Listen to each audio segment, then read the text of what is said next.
ทางตัวนี้บ่ยังเป็นตัวนี้แหละพี่น้องเลย มันลืมเลยได้ตัวนี้แต่ทางนี้แหละ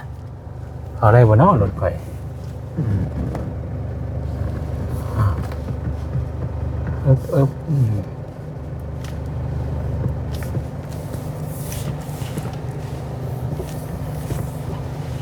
ได้อยู่พี่น้องเลยโอ้ยเขาจากทางอยู่เด้นี่ดิรุ่นเบิ่งพี่น้องเลยมาแบบรุ่นนะอันนี้ก็ได้ของแนวจื้อเฮือนแล้วแหละแล้วได้โดนเลยพี่น้องเลยเนาะไปเข้ามานี่คุณว่าเคยเข้ามานี่นะก่อนเด้อพี่น้องเลยนี่สิแมนนี่สิถึงตัวมาถึกทางอยู่ตัวนี่เนาะคิดว่าสิมาบ่ถึกทางโอ้สบายดีสบูนสบายดีโอ้ยเนาะบ่ได้พ้อกันตลอดเนาะแม่นโอ้ยว่าลืมหรือเปล่าเอ้ยบ่เนาะว่ะจดกันพันเอา1นึงลูกเด้อเพื่อนเพิ่นก็ยังงามคือเก่าพี่น้องเอ้ยโตอากาศดีนี่เนาะเอาเบิ่งให้เบิ่งซ่านเพิ่นก่อนพี่น้องบ่ได้มาแต่โดนเนาะโตบ่ได้เซได้หยังบ่เฮือนนี่ตั้งแต่แล้วพี่น้องก็บ่ได้เข้ามาเยี่ยมมายามเลยวันนี้ก็มีโอกาสได้มาหาเพิ่นอีกรอบนึงเนาะสบายดีอีกรอบนึงก่อนเนาะสบายดีโอ้ยสบายดีคือเป็นเช้าๆได้ผู้นี้เป็นยังนี่ป้าเขาเป็นไข่เหมือนเฮือนน่ะเอ้ยฮักกับไข่แน่วัง2-3มื้อนี่เป็นไข่เบิดอักแต่ห้องหมอหมดทุกคนน่ะเอ้ยผู้นี้ก็ยังบ่สบายบ่นี่ก็แม่ก็ยังว่าบ่หันแฮงปานใดอันนี้หั่นแต่เข้าไข่มาจนสิเป็นเดือนเอ้ยหั่นฮุบหน้าฮุบหลังน่ะเอ้ยไปหายืมเงินหมู่ติดผู้นี้ติดผู้นั้นโอ้ยว่าน่ะบัดจะเป็นบัดเฮือนมีแต่เอ้ยผู้เดียวบ่ได้เป็นอายเจ้าเป็นไข้เลือดออกโอ้เกือบผู้นั้นก็โอ้ยหาว่าอายเจ้าก็หมด2 ล้านขายข้าวแน่แล้วก็ยืมเอ้ยน้องแน่ผู้ละพันลูกแต่ละคนนี่ก็ล้านปลายเป็นไข่แบบตุ่มมักแดงอะได้นังอ๋อออกตุ่มไข่ออกตุ่มไข่ออกตุ่มแล้วก็ชิปปลายมือแต่ละคนมันเป็นช่วงในช่วงนี้นะนี่แหละช่วงใบไม้โป่งไม้ก็เป็นไฟก็เป็นหมดทุกคนใช้ชโลมหมดใช้ยาหมดมีแต่เอื้อยผู้เดียวน่ะไอ้ใครแน่ปลอดภัย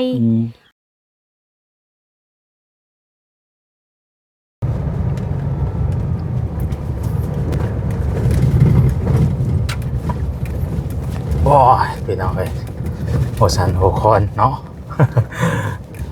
โหสันโหคอนพี่แดงงงแงกอยู่เนาะตุ๊บโอ้เอาพี่น้องเอ้ยเปิดภาพเปิดคลิปมาเมื่อนี้ก็อยู่กลางถนนหนทางเด้อทางแดงบ้านเฮานี่แหละพี่น้องเอ้ยเนาะหลายคนก็กำลังเรียกไปงานต่างคนต่างไปเรียกงานหน้าที่ของไปของเราพี่น้องเอ้ยเนาะตอนนี้กับทางโมเซนกำลังเดินทางไปหาสาบุญพี่น้องเอ้ยเนาะสาบุญนี่ไม่ได้ไปหาเพิ่นแต่โดนได้พี่น้องเอ้ยเนาะล้นพอสมควรอยู่พี่น้องเอ้ยตั้งแต่ในรอบที่ว่าโอ้เกือบลืมเลยพี่น้องเอ้ยนี่เลยทางเข้าไปเนาะสาบุญที่ว่าเรามีลูกผู้หญิงว่า2 ว่า 3 คนบอกพี่น้องเนาะ2บ่คือ3 คนนี่แหละประมาณนี่แหละพี่น้องเอ้ยเนาะเอาสบายดีเด้อพี่น้องเด้อสบายดีเบิดสุคนพี่น้องเอ้ยพอกับ2 บ่แซนอีกแล้วเนาะตอนนี้ก็กำลังเดินทางไปหาเอ้ยบุญพี่น้องเอ้ยเนาะที่ว่าจิตเพิ่นเฮ็ดเฮือนให้ตั้งแต่ปีก่อนๆพี่น้องเอ้ยผู้เดียวเครื่องไปให้เนาะเพราะว่าแม่อยู่ทางเมืองอุบลเพิ่นเอามามื้อวันก่อนน่ะเด้พี่น้องเอ้ยตัวที่ว่ายังบ่ได้เอาลงจากรถปอแสนน่ะเด้เนาะมีอยู่ กระเป๋าพี่น้องเลยเนาะ2ธงมีแจ็คซิมีอย่างน้ำเนยและพี่น้องเลยเสื้อผ้าหน้าแพร่นี่แหละประมาณนี้แหละเนาะเบิ่งน้ำกันพี่น้องเลยแล้วก็ซื้อว่าแสนซื้อเข่าชื่ออย่างนั้นแหละไปให้เพิ่นน้ำเพราะว่าทั้งแม่เพิ่นก็ฝากเงินใบอีก 2,000ว่าแสนก็เอาไว้ซื้อเครื่องซื้อของซื้อเข่าซื้อน้ำเนาะซื้อไปได้เป็นนัวอย่างให้เพิ่นต่างๆนั่นแหละพี่น้องเลยบ่ได้เพิ่นมันเท่าเพิ่นไปเนาะก็ขอบมุกขอบใจขอบคุณทั้งแม่อยู่ทั้งเมืองอุบลพี่น้องเลยที่ว่าให้เขาไปเยี่ยมไปยามไปเบิ่งอัปเดตเบิ่งอีกเท่านึงเนาะทางเข้าไปก็จะเป็นประมาณนี้พี่น้องมันก็จะสั้นในเด้อพี่น้องเด้อเนาะโธ่นี่แหละพี่น้องไปทางเข้าไปมื้อนี้ก็เดินทางมาคนเดียวเด้อพี่น้องเด้อเนาะเดินทางไปคนเดียวว่าแซนก็ได้พอดีว่าทางบ่าวซาลีบ่าวจิตบ่าวคำก็บ่ได้ไปนำมื้อนี้บ่าวซาลีบ่าวจิตเป็นไข่บ่จิตก็ได้บ่ค้ำกับลูกบ่สบายบ่สลีก็บ่สบายเศร้าบ่สลีเศร้าแล้วลูกเมียเป็นต่ออีกบัดนี้ช่วงนี้ก็คือว่าอะไรค่อนข้างจะเป็นวัดเป็นไอแน่พี่น้องเนาะช่วงใบไม้ปงไม้ลืมทางเข้าไปแล้วไปจักล้อกว่าแสนอย่าลืมทางเข้าไปเดี๋ยวมาแต่ลนเลยพี่น้องเอ้ยเบิ่งก่อนเคยเข้าไปทางไหนดิแต่ก่อนๆมาห้องนี้แล้วก็เข้าไปนี่นะพี่น้องเอ้ยเคยเข้าอยู่ทีนึงทางนี้บ่เนาะแต่ว่าทางนี้บ่จักเบิ่งก่อนอันนี้บ่แม่นเด้เนาะถามชาวบ้านมันก่อน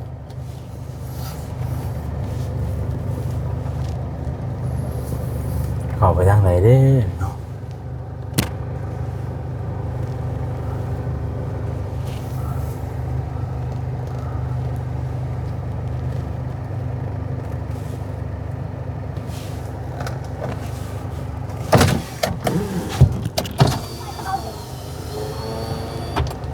สบายดีอันเฮือนสาบุญอยู่เข้าไปทางใดก่อเฮือนสาบุญฮะเอาแล้วสิบุญนี่เด้อันบ่จิตโดยอันบ่จิตให้เฮือนให้นะเข้าไปทางไหนน่ะเลี้ยวซ้ายหรือขวา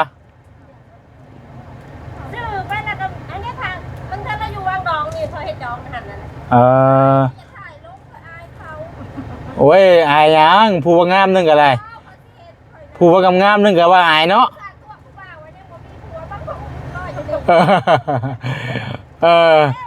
โอ้ยเนาะขอบใจโดยไปพี่น้อยอุ๊บลงไปทางไหนเด้ยังบ่ฮอดบ่มันมีหลองอยู่นี่ยังบ่ได้ไปฮอดบ่แสนเมื่อยมาอยู่นะตอนนั้นน่ะลืมพี่น้อยจักเดียวคำมองไรแหละนี่เข้านี่บ่เดี๋ยวเข้าไปมองไรวะนี่เข้านี่บ่นี่บ่นี่แหละเดี๋ยวเข้าไปมองนี่บ่ไปได้บ่หมดเนาะ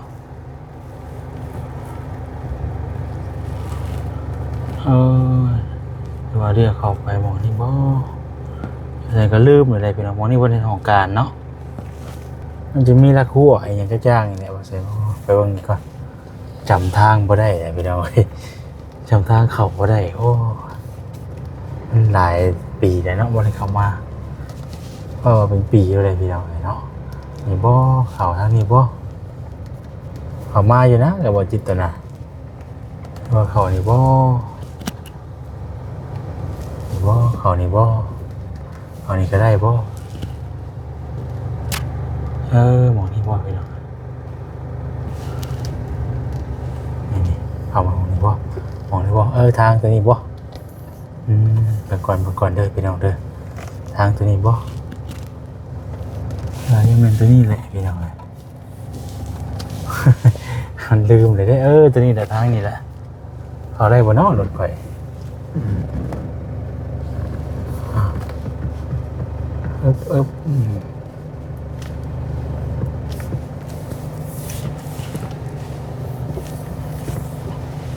ได้อยู่พี่น้องเลย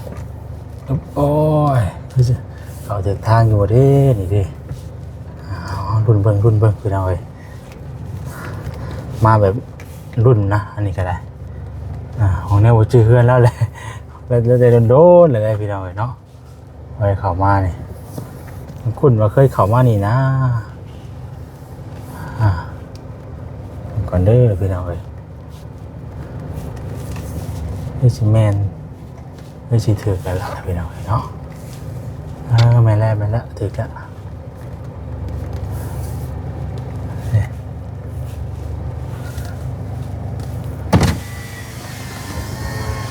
สบายดีอันสบุญเราอยู่เพื่อนปะด้วยเอ้าสบุญนี่นะมันอยู่ปะอ๋อมันอยู่เพื่อนอยู่ลูกสาวเราปะเข้าใจ มาหาเพื่อนโอเคไปแล้วพี่ซิแมนถึงแล้วในเรื่องของโมเจนเฮ้ยแกไม่มาตอนนั้นเนาะตอนซื้อรถไม่แกไม่เป็ดมาตอนนี้โอ้ยอะไรปะน้อนี่เนาะไปทางเขาบ้านไปเลยพี่น้องเขาจะไปจอดอยู่ทางไหนนะบ้านนี่เพื่อนอยู่หม่องไหนดิบ้านตรงนี้ได้บ่คุณแต่ลงบ่ได้ดิลงไปเพื่อนบ่ได้เลยไปหน่อยเนาะมาไปยังเดี๋ยวจอดไว้นี่ก็ได้เดี๋ยวจอดไว้นี่ก็ได้ไปหน่อยมันจะไปยากเนาะจอดไว้นี่ก็ได้เดี๋ยวไปหาเพื่อนแน่นไปเห็นอะไรไปหน่อยไปหน่อยเนาะตัวมาถึกทางอยู่ตัวนี่เนาะคิดว่าสิมาบ่ถึกทางโอ้สบายดีสมบูรณ์สบายดีโอ้ยเนาะบ่ได้พ้อกันตลอดเนาะแม่นโอ้ยว่ามันลืมหรือบ่อยากเลยบ่เนาะว่ะจดเกิดพันเอา1นึงเด้อเพื่อนเด้อจังหันได้แม่เพิ่นคอยสิขอขึ้นกกผักกระเดาลูกเอ้ยใช่สิขึ้นกกผักกระเดาบ่คอยนี่สิขึ้นแล้วให้ลูกยับไปอีกจังแม่น่ะว่าสิขึ้นกกผักกระเดาน่ะขึ้นกกไม้แม่ก็บ่มีเหมือนกันโอ้ยทุกแต่นี่เรียบเบิ่งดูฮะว่าสิขึ้นได้บ่เนาะขึ้นได้เนาะขึ้นได้ลูกระวังได้เด้อบ่เป็นหยังดอกจับมันได้เหรอบ่จับมันจับมันเขาแม่ก็จับมันโดยแล้วจะเอาไปทางพุ่นก็ได้เดี๋ยวเบิ่งก่อนไปทางพุ่นก็ได้มาพี่น้องเอ้ยเนาะมาฮอดเพิ่นฮอดซานเพิ่นหลายบาทนี่โอ้ยบ่ได้มาแต่โดนเนาะ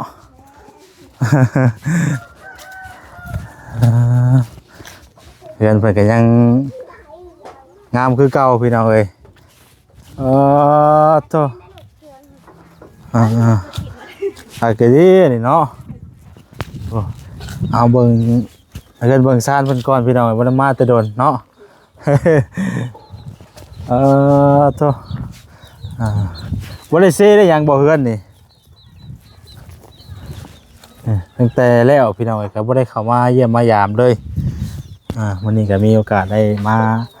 หาเพิ่นอีกรอบนึงเนาะ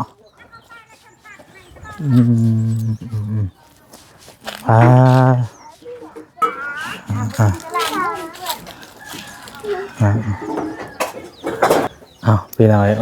โอ้ขออนุญาตขึ้นเฮือนหน่อยเด้อตั้งแต่เพิ่นขึ้นเฮือนใหม่พี่น้องเพิ่นมาอันเพิ่นเลยโอ้อันนี้ครัวอยู่นี่บ่นี่อันเนาะครัวอยู่นี่ถ้าว่าสิลงไปเฮ็ดตารางเป็ดไก่บุญนางเอ้ยโอ้ก็เลยแบบว่านึ่งข้าวนึ่งน้ำอยู่นี่เลยบ่แม่นโอ้นึ่งข้าวนึ่งน้ำอยู่ครัวอยู่คุกกินอยู่นี่เลย1 ทานบ่นี่น่ะแม่น1 ทานอ๋อ1 ทาน โอ้โดยอาศัยไม้ให้เลย ใช้ลูกสาวผู้ใหญ่ ออกมาหาบ้านเลยลูก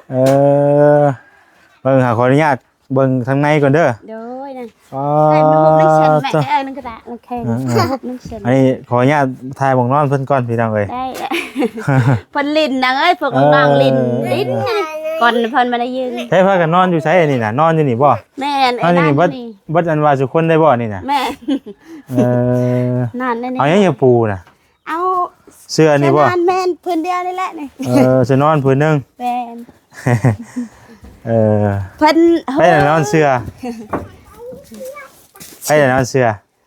พอเพิ่นนอน พอ เสื้อ เพิ่นนอนเสื้อ โดย ลูกๆพากันนอนพื้นไปซั่นเลย แม่น โอ้ยเนาะ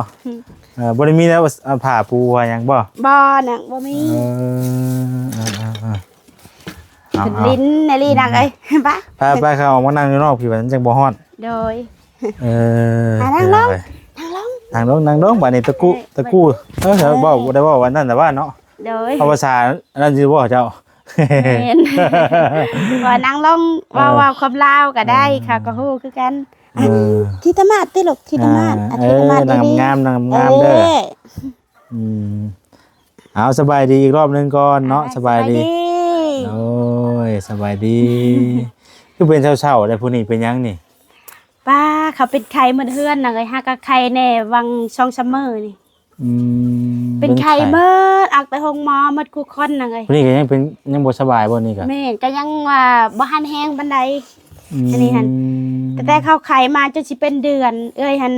ฮุบหน้าฮุบหลังน่ะเอ้ยไปหายืมเงินหมู่ติดผู้นี้ติดผู้นั้นโอ้ยว่าน่ะบัดจะเป็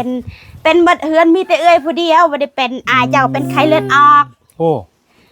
เกือบผู้นั้นก็หาว่าอายเจ้าก็หมดช่องล้านขายข้าวแน่แล้วก็ยืมเอ้ยน้องแน่ผู้ละพันลูกแต่ละคนนี่ก็ล้านปลาย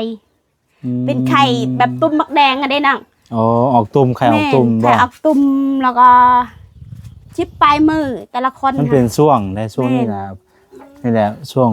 ใบไม้โปร่งไม้มันก็เป็นไฟก็เป็น เป็นหมดคู่คนใช้ชะโลมหมดใช้ยาหมดมีแต่เอื้อยผู้เดียวน่ะไอ้ใครแน่ปลอดภัยเข้าเป็นหมดอันนี้ยังบ่ได้อันนี้ได้เห็นยังเห็นบ่ ยังเป็นตุ่มอยู่บ่ แม่นยังเป็นอยู่นี่เห็นบ่ยังบ่วิดเป็นหมดคู่คน แล้วกันเฮ็ดเวียกยังจะซุมื้อนี่ มีแต่ว่าอยู่หน้าเอื้อยก็ไปหาไข่มดแดงหาแหน่ไข่มดแดงขายคือเก่านั่นเอ้ยพอได้เงินใช้ซอยดองเรียกบ้านการเมืองนั่นเอ้ยตั้งแต่เข้ามาอยู่บ้าน ได้อยู่บ่ไข่มดแดง ก็พอได้นะเบิ่งมือจนเปื่อยหมด เพราะว่าบ่ได้ออกไปพุ่นแต่โดนนะตั้งแต่ก็บ่ได้อยู่พุ่นแต่ว่าปัจจุบันนี่ก็ ปัจจุบันนี้เอ้ยมาอยู่เฮือนบางมือเอ้ยก็นานหน้ายังเครียดขายยังไข่มดแดงขาย เที่ยวไปเที่ยวมาอยู่ แม่นเที่ยวไปเที่ยวมาอยู่บางมือเอ้ยก็นอน4-5 มื้อแล้วเอ้ยก็มานอนเฮือนบัดนี้พอได้หาเงินให้ลูกซื้อกินขนมซื้อปลาแดกเป็นนัวน่ะเอ้ยถ้าสิอยู่แบบปกติคือหมู่แบบลักๆเอ้ยหั่นบ่มีนางเอ้ยขาดเคินว่าสิจ้า หาไปเนาะ แม่นหาไปแต่ละมื้อพอได้ซอยดองหมูแน่ให้ลูกชื่ออยู่ชื่อกินปลาแดกเป็นนัวน่ะเอ้ย โดย ก็หาไปคือตะกี้หั่นแหละนางเอ้ยว่าไปสิจ้า ถ้าสิอยู่บัดลูกยังน้อยน่ะเอ้ยเฮาบ่มีไผมายืนว่าไปสิก็เลยหาไปเรื่อยๆ แค่ดีได้ไหมล่ะ อันนี้ก็เห็นว่าอยู่เฮือนมื้อนี้ก็บ่ได้ไปใส่ก็มีงานดองน่ะเอ้ยเฮาก็ต้มน้ำหมูมาบอกดองเฮ็ดอยู่เฮ็ดกินน้ำ โดย ปกติเอ้ยบ่ได้อยู่เฮือนเอ้ยไปหาแย่มดแดงแต่ละมื้อ เธอมาถึงมืออยู่ได้ใช่เนาะ แม่น แล้วก็บ่อยู่เฮือนมันบ่ แม่นเอ้ยอยู่เฮือน2มื้อตะกี้เอ้ยก็ไปแย่ไข่มดแดงตอนเช้าแล้วเอาไปขายแล้วก็ออกหน้าอายเจ้าก็เฮ็ดทานถ้าว่ามีไม่มีต่อก็เฮ็ดทานคือเก่าถ้าบ่มีก็หยุดก่อน หาไปนี่แหละเนาะบ่ได้ใช้ได้จ่าย พอได้ใช้ได้จ่ายหนังเอ้ย ครอบครัวพี่น้องเอ้ย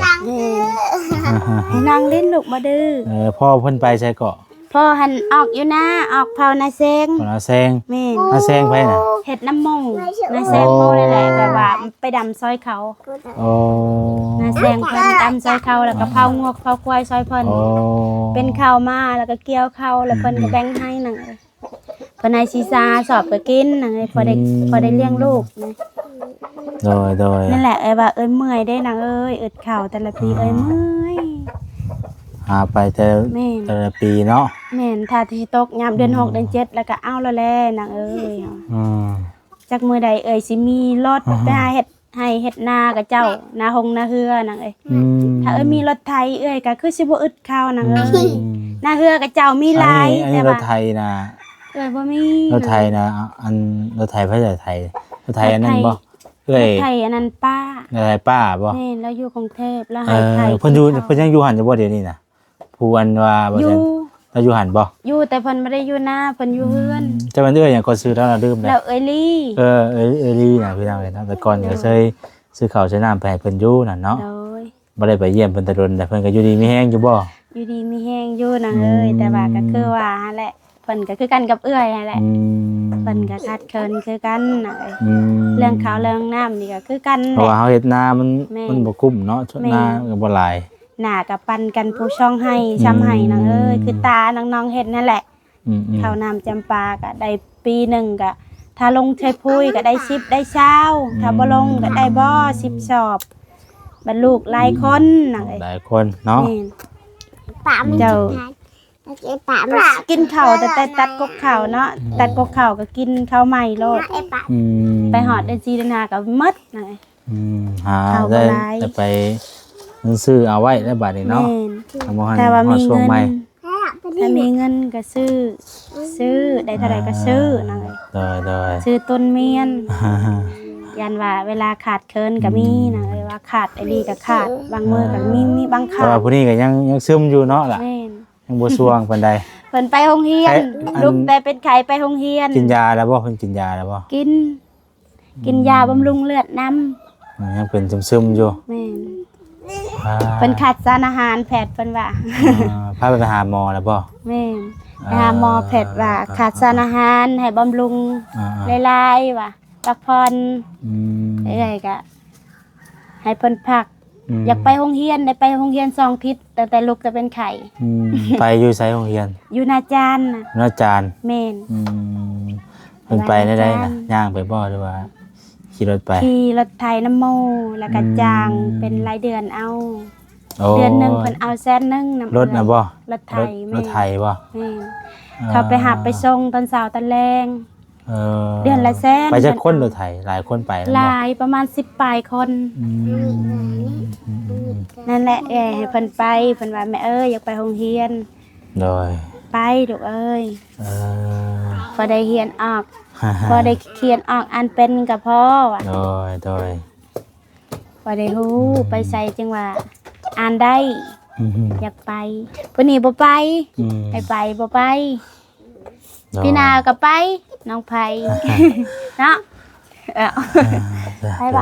เอาจ้ะพี่น้องเนาะพอดีว่ามื้อนี้ก็ทางมาเสียซื้อเครื่องของมาให้แน่แล้วก็ โด กับ ย อันบ่จิตบ่ได้เข้ามาบ่เดือน บ่ เพิ่นก็บ่ได้เข้ามาเยี่ยมแต่โดนนะเนาะ แม่นเพิ่นก็บ่ได้เข้ามาแตะดนแล้ว โดยไปจ้ะพี่น้องเดี๋ยวสิพาเพิ่นไปเบิ่งเครื่องเบิ่งของก่อนสิเอามาได้คือบ่เอายังไปเอานี่มีล้ออยู่บ่ เอ้ยบ่มีล่านะ อ๋อเนาะพอรถมันก็พอดีลงมายากพี่น้องมันมีอันหัวแค่ แม่ อันที่จริงแล้วก็มาฮอดนี่ได้อยู่แต่ว่ามันก็คือว่าพอดีมันยากเนาะ โอ้ยนะ อ่า อ้าวอยากนอนอีกแล้วนี่อ่ะลูก ป้าใหญ่เพิ่นไปคนเครื่องก่อนพี่น้องเนาะ ไปเบิ่งเครื่อง ติดตามในคลิปต่อไปอีกเด้อพี่น้องเด้อเนาะสำหรับคลิปนี้ก็